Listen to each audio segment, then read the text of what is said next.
Hello and welcome back or welcome to the channel if you're new. Today I'm making one of those things that's like a piggy bank mixed with a picture frame. I don't know what they're called. Anyways, I scraped the paint off the original design, then used sticker paper my sister uses for her circuit to decorate it. The piggy frame itself is from her stash of a product for her fail of a business. Now time for the story. A lot of people don't like me and think they're better than me. They make that clear, and I'm not saying that I'm a better person than anyone. I just always end up winning in the long run. I already talked about my sister, so I'll start there. She's abusive. I don't sugarcoat shit, I'm just real. As kids she was always paid to babysit my other sister and I. She should have never been trusted alone with me and still shouldn't. She always lied, hit, spit on me and porn. No, there weren't any cameras for money or anything like that. Before I continue, it's annoying talking about someone being secretive about the name, so we'll call her Amelia. Anyways, Amelia never closed the bathroom door. Instead, she would leave it a crack open. When we had to knock to see if someone was in there, the door would open and she would yell at me and stick her barred butt out the doorway. Fucking disgusting and immature. Now, before anyone says, oh, she was just in charge because she was older, but they must have been all little kids. No. That isn't true. She still did that with pubic hair. That has stopped. The spitting and hitting hasn't. She doesn't live at home anymore, but every time she visits for a few nights she never grows up. My parents don't believe me, but she still leaves red marks. And last year when she was home for Christmas, I had to leave my own room with a burning, red arm. Caused by Amelia there. She's never used a weapon, but one time she was home and pissed off for who knows what and demanding a knife to open something. I wouldn't give her one. Even when she's in a good mood I won't give her a knife. Any little thing sets that time bomb off. Not to mention she's super lazy.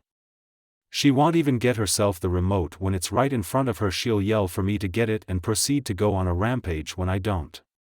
Did you know that spitting and hitting she's found of is called battery and it's a crime? So yeah, I've never been alone with her in public, but if I ever am and she does that, well, people post everything on Facebook, so she won't want to do that. She's gone as far as pining me to the wall with her shoe, not letting me go until I couldn't breathe one time when I was in middle school. I forget what the fight was over, but that doesn't matter, she can't do that shit. Anyways, that's enough of her. I still live with my parents and can't find a job while she lives with a friend and has a job.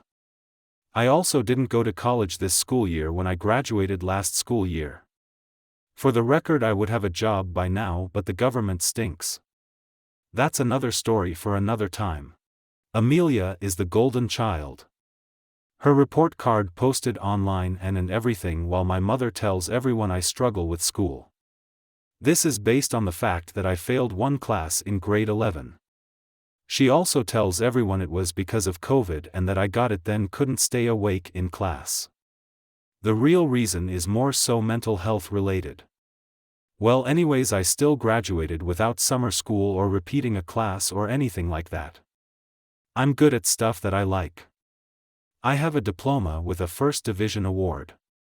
A lot of people didn't get the first division, but it was so easy I didn't know about it until graduation. Not only that, but I'm learning German and no Morse code. I'm also a songwriter. My mother thinks I should get my sister to write my lyrics because she's good at English, but that's not how lyrics work. I'm going to record my song when I can and some people will like them. Overall, I stay productive and study what I like without stressing over it like Amelia does. I call that a win for me. Another win for me is that fail of a business she started. Full support of our mom, helping her stock up on supplies, posting it online and everything. Long story short, they wanted her business to succeed while not letting me do anything outside of the house to make money. Well, that thing failed very badly.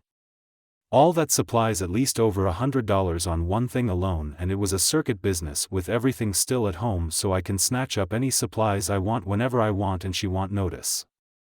The way I was treated over her business that I wasn't even involved in makes its fail a win for me. That took longer than I thought, so looks like there's only time for one more person. We'll call him Heller. When Heller and I were dating it's good we're not together anymore. Anyways, one of the things he liked to do is mansplain that periods aren't bad because guys get kidney stones, which are way worse. That's not true. Actually, research shows that childbirth and periods are the most painful experiences today. They can even be comparable to that of a heart attack, and as a girl I believe that. Well, karma took a hit of the guy saying girls have it easy when his lung collapsed. I don't know the details as this happened long after we broke up. He survived that one-time occurrence. That's what made his family move for Medicare. At least that's what I was told. He got a medical emergency that he claims makes guys have it worse than girls, had to move away, and can't follow me in public anymore. That's another win for me.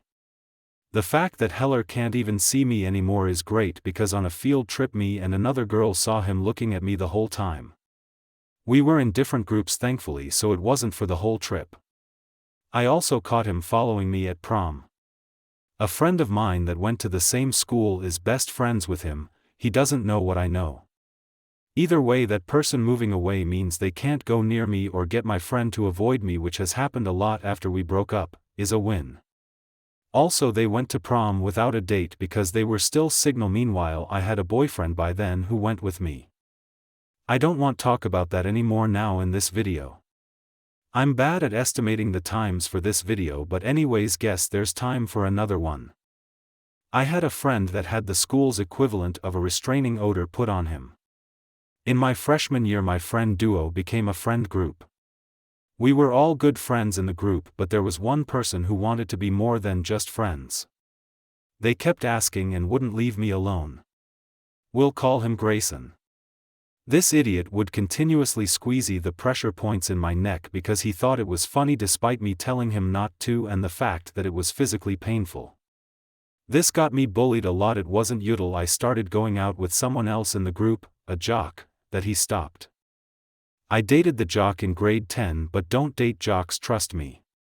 Anyways, when we broke up, Grayson was a real asshole. The day after we broke up, literally as soon as he found out, Grayson asked me out. I told him he's an idiot and that was the end of us talking.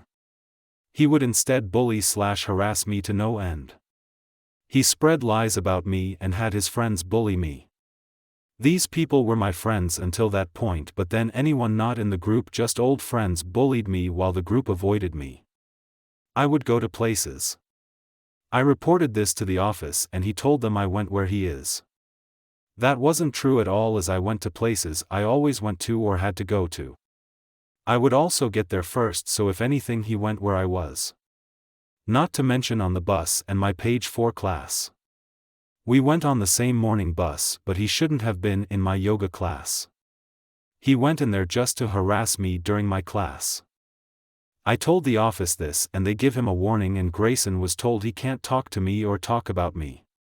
At this point he just got his friends to bully me, saying he couldn't do anything while telling them to do stuff like take my phone and not give it back and harass me. This continued as I went to my page 4 class, the one right after lunch, to eat. I didn't really have anywhere else to go most of the time and I got there before them a lot. I told the office what Grayson was doing, and this time they give him a punishment and he was told he can't talk to me, talk about me, tell anyone to do anything to me, or go near me. He wasn't even allowed to look at me. I don't know what the punishment was, probably only a day aka one lunchtime of detention, but they should have done that the first time as the school has a huge bullying issue. Not just my case, but a lot of students have a hard time at my school to the point where someone gets jumped or commits suicide. This isn't every day, but it's still not surprising when it happens and lands on the local news. One case a few years back, they don't know if someone jumped or if they were pushed. That's murder and the school hasn't improved since. Anyways, with Grayson they basically put a school version of a restraining order on him, which is only a step away from the police getting involved, which hasn't happened to me but has happened at the school before. He stopped after that. He got in trouble and I didn't, and I got somewhere reliable to go for lunch because he wasn't allowed in the studio either, so everyone else went somewheres else to be with them. Anyways, Grayson was in my class the next year and it was clear he was still obsession over me the whole time. It's not my fault that they can't grow up and I'm doing better. Thanks for watching. Remember to like and subscribe for weekly videos. Also for more artwork and comics check out my Instagram at blazeranger18.